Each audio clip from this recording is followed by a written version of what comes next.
Hello students, कैसे हैं आप सब।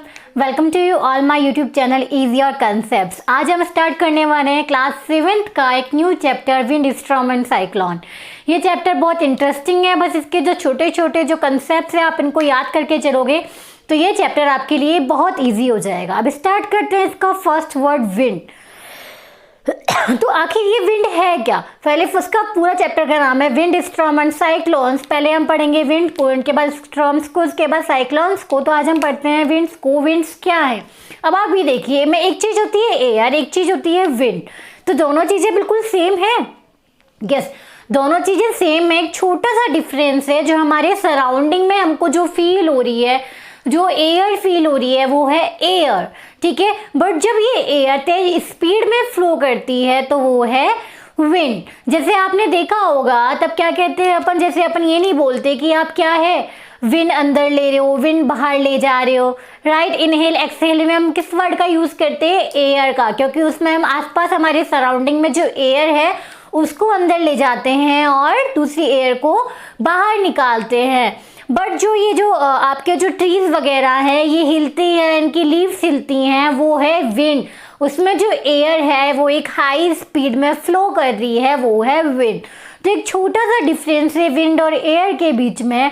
जो हमारे सराउंडिंग में है वो एयर है और जो विंड है वो विंड एयर का ही थोड़ा स्पीड वाला पार्ट है। यदि इस एयर के साथ स्पीड मिला दी तो वो विंड में कन्वर्ट हो जाती है, ठीक है। आपको सबको पता है कि हमारे आसपास एयर या विंड जरूर होती है और इसे हम फील भी कर सकते हैं।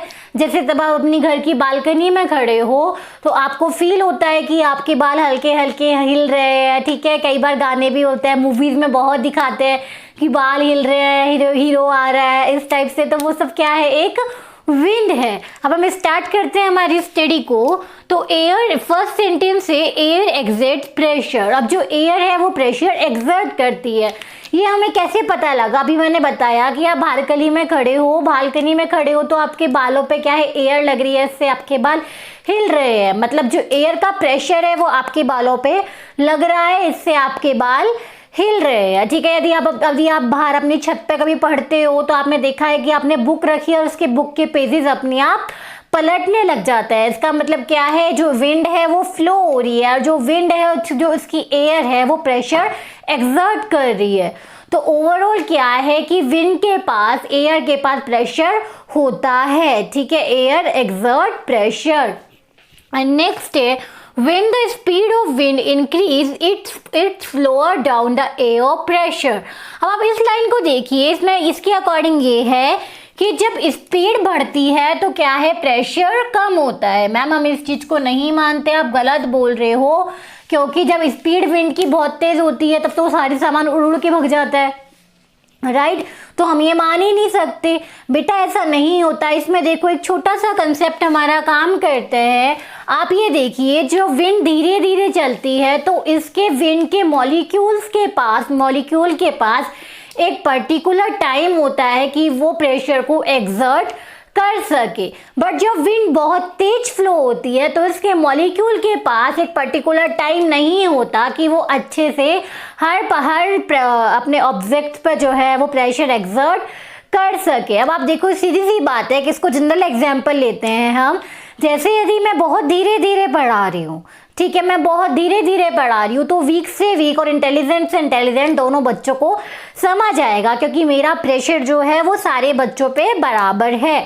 लेकिन यदि मैंने तेज तेज पढ़ाना स्टार्ट कर दिया, जो वीक स्टूडेंट है उनको समझ नहीं आएगा और जो इंटेलिजेंट स्टूडेंट्स हैं उनको समझ आ जाएगा। मतलब कुछ पे मेरा प्रेशर अप्लाई हो रहा है, कुछ पे अप्लाई नहीं हो रहा। इसी तरह से आप एक विंड के साथ ले सकते हो। जब विंड की स्पीड कम होती है तो वो हर ऑब्जेक्ट पे क्या है, अपना प्रेशर लगाता है, वो हर ऑब्जेक्ट पे ध्यान देता है। बट जब उसकी स्पीड तेज होती है तो वो हर ऑब्जेक्ट पे ध्यान नहीं दे पाता, वो एक पर्टिकुलर ऑब्जेक्ट पे इतना प्रेशर नहीं लगा पाता जितनी कि एक स्लो विंड लगाती है। आप एग्जाम्पल के लिए आप ये समझ लीजिए। अब आप देखिए, ये है हमारी स्लो विंड और ये है हमारी फास्ट विंड, ठीक है। अब जो स्लो विंड है ये इसके मॉलिक्यूल्स हैं, ठीक है। अब ये इसके मॉलिक्यूल्स हैं, ये स्लो जा रहे हैं, तो ये आप ये देख लीजिए, आप इसको एक ऐसे ही रटने के लिए या फिर समझने के लिए ऐसे सोच लीजिए, यदि हम धीरे धीरे अपनी कोई बाइक चलाते हैं तो हम हर किसी को देखते देखते जाते हैं, ठीक है। और जब हम तेज जाते हैं तो हमें नहीं फर्क पड़ता कि रोड पे क्या है, कौन बगल में है, कौन पास में है, हमें सिर्फ ये ध्यान होता है कि हमारे सामने कौन है, हमारी गाड़ी किसी को लगनी नहीं चाहिए, और हम तेज स्पीड में चले जाते हैं। जैसे जनरली कोई बोलता है कि मैंने आपको देखा था, आपने मुझे नहीं देखा, तो हम बोलते हैं कि हाँ हम बहुत तेज स्पीड में थे। मतलब जब हम धीरे चलते हैं तब हमारा ध्यान हर जगह होता है, हर ऑब्जेक्ट पे होता है, बट हम जब तेज स्पीड में जाते हैं तो हमारा ध्यान हर जगह नहीं होता। वैसे ही आप विंड के साथ है, विंड जब स्लो जा रही है तो इसके मॉलिक्यूल्स हर ऑब्जेक्ट पे एक ज़्यादा प्रेशर लगाते हैं, और जब ये विंड बहुत तेज स्पीड में जा रही है तो इसके मॉलिक्यूल्स हर ऑब्जेक्ट पे इतना प्रेशर नहीं लगा पाते जितना कि स्लो विंड लगाती है। ये है हमारी स्लो विंड और ये है हमारी फास्ट विंड। तो क्या है, जब ये विंड की स्पीड जो है, जो विंड स्लो है तो क्या है, प्रेशर हाई है, और जब विंड फास्ट है तो प्रेशर लो है। और मुझे लगता है आप यह समझ गए होंगे कि जो विंड जब स्लो होती है, विंड की स्पीड जब स्लो होती है तो प्रेशर क्या होता है, हाई होता है, और जब विंड की स्पीड फास्ट होती है तो प्रेशर क्या है, बहुत कम होता है। अब नेक्स्ट है, air flows from a high pressure region to low pressure region. अब आप देख लीजिए, इसमें ये कहना चाहता है कि एयर हमेशा हाई प्रेशर रीजन से लो प्रेशर रीजन पे जाती है। अब आप इसको ऐसे भी समझ सकते हो बेटा, जैसे कभी हमें टेंशन होती है तो टेंशन होने के बाद हम क्या कहते हैं कि यार ये यहाँ पे बहुत हाई टेंशन है, तो हमें लो टेंशन एरिया में जाना चाहिए जहाँ टेंशन कम है। वैसे ही नेचर विंड का है, विंड हमेशा हाई प्रेशर रीजन से लो प्रेशर रीजन पे फ्लो करती है। इसको आप देखो एक छोटे से एग्जाम्पल से समझ सकते हो। जैसे ये आपका पेपर है, ठीक है, इस पेपर में मैं विंड फ्लो कर रही हूँ, तो ये देखिए ये मेरे से दूर जा रहा है। अब देखिए यहाँ पे ऐसा क्यों हो रहा है, अब ये देखिए मैंने यहाँ विंड फ्लो करी, तो मतलब मेरे आसपास क्या है, मैं यहाँ विंड फ्लो कर रही हूँ, तो यहाँ पे क्या है, एयर का प्रेशर हाई है, बट यहाँ पे मैं यहाँ पे कोई अपना विंड फ्लो नहीं कर रही है अपने मुंह से, तो यहाँ पे क्या है, यहाँ पे एयर का प्रेशर नॉर्मल ही है जैसा यहाँ होना चाहिए, राइट। अब मैंने इस तरह से एयर फ्लो करी तो यहाँ हाई प्रेशर रीजन था और ये लो प्रेशर रीजन है, तो जो ये पेपर है ये हाई प्रेशर रीजन से लो प्रेशर रीजन में जाएगा, इसलिए ये पेपर पीछे की साइड जा रहा है, मतलब हाई प्रेशर रीजन से लो प्रेशर रीजन पे। इस तरह से यहाँ हाई प्रेशर रीजन है और यहाँ लो प्रेशर रीजन है।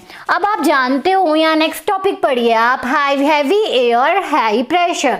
अब आप जानते हो कि जो हैवी एयर होती है वो वेट में क्या है, हैवी एयर किसे बोलते हैं हमने ऑलरेडी डिस्कस किया हुआ है। एक होती है कोल्ड एयर और एक होती है वार्म एयर।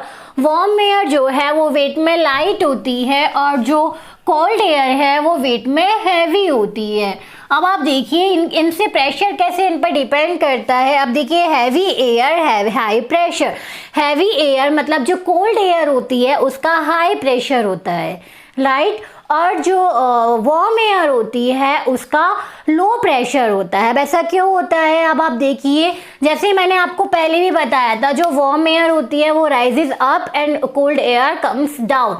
जो वार्म एयर होती है वो ऊपर जाती है और जो कोल्ड एयर होती है वो नीचे आती है। अब जो वार्म एयर है वो ऊपर क्यों जाती है बेटा, वो वार्म एयर इसलिए ऊपर जाती है क्योंकि वो वेट में लाइट होती है, क्योंकि जो वार्म एयर है वो क्या है, एक लो प्रेशर एयर है, ओके, इसलिए वो हमेशा कहाँ जा रही है, अपर डायरेक्शन में। और जो कोल्ड एयर है वो वेट में हैवी होती है, इसलिए वो सिंक होती है। मतलब जो कोल्ड एयर है वो हैवी एयर है, मतलब उसके पास जो है वो प्रेशर है वो हाई प्रेशर है। तो ये कुछ वर्ड्स हैं, ये आपको याद करने हैं। जो वार्म एयर है वो क्या है, लाइट है, ठीक है, और इसका प्रेशर भी क्या है, light pressure, light pressure, low pressure.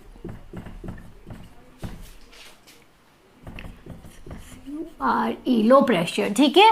और जो कोल्ड एयर है वो वेट में हैवी होती है, ठीक है, और उसके जो प्रेशर होता है वो हाई प्रेशर होता है,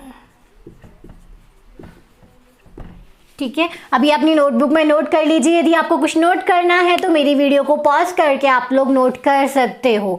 अब नेक्स्ट है मेरा, why a tin can with hot water when cold water with fresh water destroy its shape. अब इसमें क्या है, ये क्वेश्चन कई बार आता है आपका, जनरली कई बार पूछा जाता है, 1 नंबर के क्वेश्चन में ये कई बार आता है। अब इस क्वेश्चन में क्या कहना चाह रहा है, जैसे आपने एक कैन ली है, कैन वो किसी की भी कैन हो सकती है, वो कोल्ड ड्रिंक की कैन हो सकती है, वाटर कैन हो सकती है। जब आप उस वाटर कैन में कोई गर्म पानी रखते हो, ठीक है, और उस कैन को बंद कर दिया, सपोज मैंने एक कैन ली, उसमें गर्म पानी भरा और उसको बंद कर दिया, फिर यदि मैं उस कैन के ऊपर कोई भी ठंडा पानी डालती हूँ तो क्या हो जाती है, वो कैन सिकुड़ जाती है, वो डिस्ट्रॉय हो जाती है। तो ऐसा क्यों होता है बेटा? ऐसा इसलिए होता है क्योंकि कैन के अंदर क्या है, गर्म पानी है, और जो गर्म पानी है वो क्या होता है, इसमें क्या होता है, स्टीम बनती है, और वो स्टीम ठंडी होके वाटर में कन्वर्ट हो जाती है। तो सीधी सी बात है, जो अंदर गर्म पानी है उसके अंदर की जो एयर है, जो स्टीम है, वो ठंडी हुई वेपर्स में चेंज हुई और वापस पानी में कन्वर्ट हो गई। मतलब अंदर जो टिन के अंदर वो जो एयर है वो बहुत कम हो गई, क्योंकि जो एयर थी वो वेपर्स में कन्वर्ट होके वापस पानी में कन्वर्ट हो गई। बट जो टिन के बाहर है, टिन के बाहर उतनी ही एयर है, उतना ही प्रेशर अप्लाई हो रहा है। और हम उस टिन कैन के ऊपर कोई ठंडा पानी डालते हैं तो क्या है, एयर का प्रेशर बहुत ज़्यादा हो जाता है, क्योंकि टिन के अंदर एयर कम है तो टिन के अंदर एयर प्रेशर भी कम है, और बाहर सराउंडिंग में एयर बहुत ज़्यादा है तो बाहर सराउंडिंग की एयर का प्रेशर भी ज़्यादा है।